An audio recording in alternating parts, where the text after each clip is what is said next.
Hi again guys, and welcome to the last day already of the 1.31 selection of vehicles, and today, for the only car of the pack that we're going to be looking at both in tune and review form in the same day, I wasn't exactly sure what to do for the tune, because the car itself could have some usability, especially in lower classes. That's what I actually used to use this for in GT6, at down around 400 to 450 pp points, because the top speed would remain the same regardless of the power. It was a good advantage to have.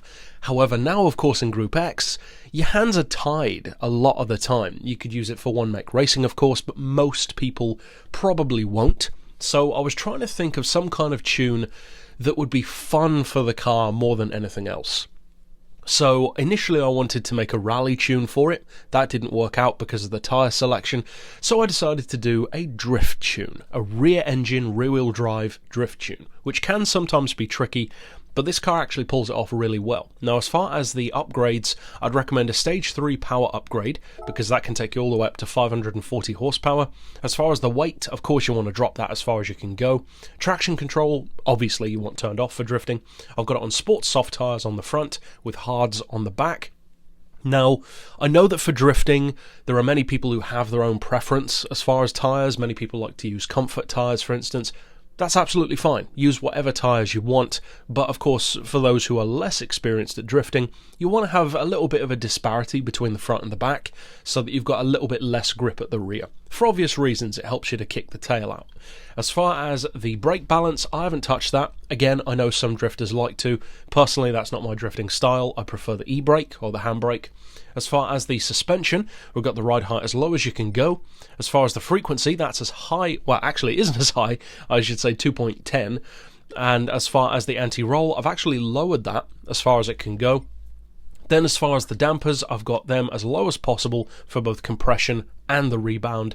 I've got neutral camber on the back, a hefty 4 degrees on the front, and then as far as toe, we've got the rear tyres towed out by 10 degrees, and that helps you to initiate the drift that little bit easier, of course, but without sacrificing straight line stability as well. As far as the diff, I've opted for the lowest initial torque, the lowest acceleration, and the highest braking. And again, different drifting styles, different drivers will prefer different setups there, but give that a try, and then of course you could try other things and come back if it doesn't work out as well. And of course you cannot adjust the gearbox anyway, because you've got direct drive. But that's it for the tune, of course. Now you want to see what this car can do when you're actually drifting it. Now, as far as drifting style with this particular car, it's actually surprisingly easy to drift. With this particular tune, you can initiate a drift very easily. You don't necessarily even need to use the e-brake or the handbrake. You can just basically turn it into the skid and it will start a drift. Now, as far as using it, of course, practice is everything, especially for less experienced drifters. I don't drift a huge amount in the game, which is why I like to build drift tunes that are pretty easy to use, so that you don't have to be like a 2-3 million point seasoned pro to be able to use it. These are drift tunes that most people can use. So if you do decide to use it, I find it very fun to drift, actually. The direct drive is a very nice touch as well for a drift car, because you don't have to waste time changing up and down through the gears. So that's it for my drift tune. I don't do a ton of drift tunes, but if you did enjoy this one, you can check out more by clicking here on screen. But for now, as always, thanks for watching.